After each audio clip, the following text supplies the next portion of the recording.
జమ్మికుంట పట్టణ మరియు పరిసర ప్రాంత ప్రజలకు శుభవార్త.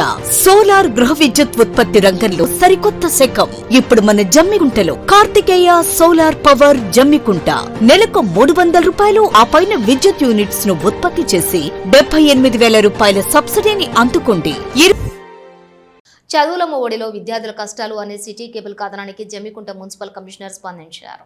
జమ్మికుంట పట్టణంలోని బాలికల ఉన్నత పాఠశాలలో చినుకు పడితే చిత్తడిగా మారి చెరువును తలపించే విధంగా ఉండటంతో విద్యార్థులు పాఠశాలలకు రావడానికి అవస్థలు పడటంతో పాటు మధ్యాహ్న భోజనానికి తీవ్ర ఆటంకాలు కలుగుతున్నాయి అనే కథనం సిటీ కేబుల్లోనే ప్రచురితమైంది.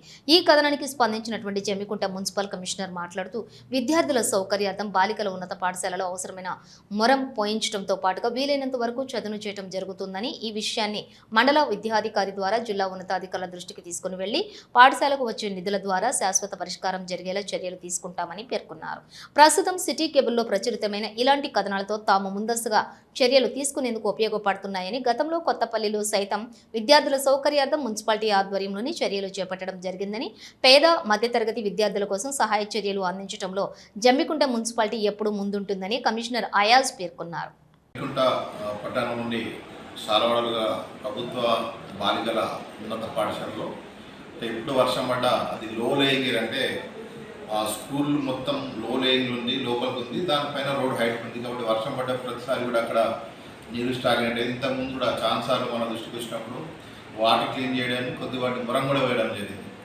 సో మనకు ముఖ్యంగా ప్రభుత్వ స్కూల్లో చదువుతున్న స్కూల్ పిల్లల యొక్క ఇబ్బందులను దృష్టిలో పెట్టుకొని మనకైనా పడాలి అంటే మున్సిపల్ పరిధిలో ఏదైతే జాగ్రత్తలు తీసుకుంటాం.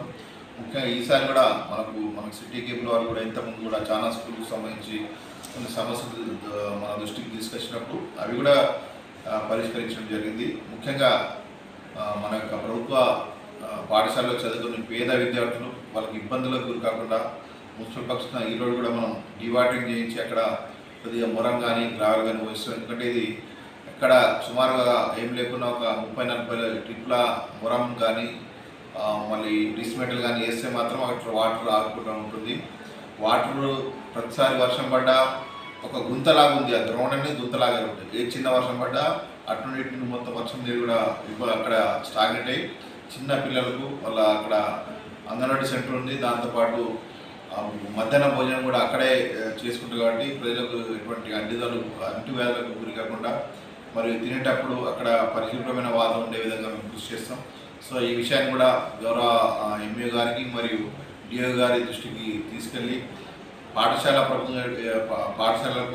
ప్రభుత్వ పాఠశాలకు ఎటువంటి నిధులు ఉంటే దాన్ని యూజ్ చేసుకుని వాటర్ వెళ్ళే విధంగా వాళ్ళు శాశ్వత నిర్మాణం చేసుకుంటే బాగుంటుంది. ఎందుకంటే ప్రతిసారి ఈ సమస్య వచ్చినప్పుడు పిల్లలు ఇబ్బందులు గురవుతాం. సో నేను స్కూల్ యొక్క హెడ్ మాస్టర్తో మరియు ఎంఏ గారితో డిఓ గారితో ఒక రిక్వెస్ట్ ఏమంటే దయచేసి ఇదే విషయాన్ని ప్రభుత్వ ఉన్నతాధికారుల దృష్టికి తీసుకెళ్ళి దాని యొక్క శాశ్వత పరిష్కారం దిశగా మీరు కృషి చేయాలని కోరుతున్నాను. ఇప్పటికైతే మా వంతు తప్పకుండా పిల్లల ఇబ్బందులు దృష్టిని మా యొక్క కృషి చేస్తామని తెలియజేస్తున్నాను.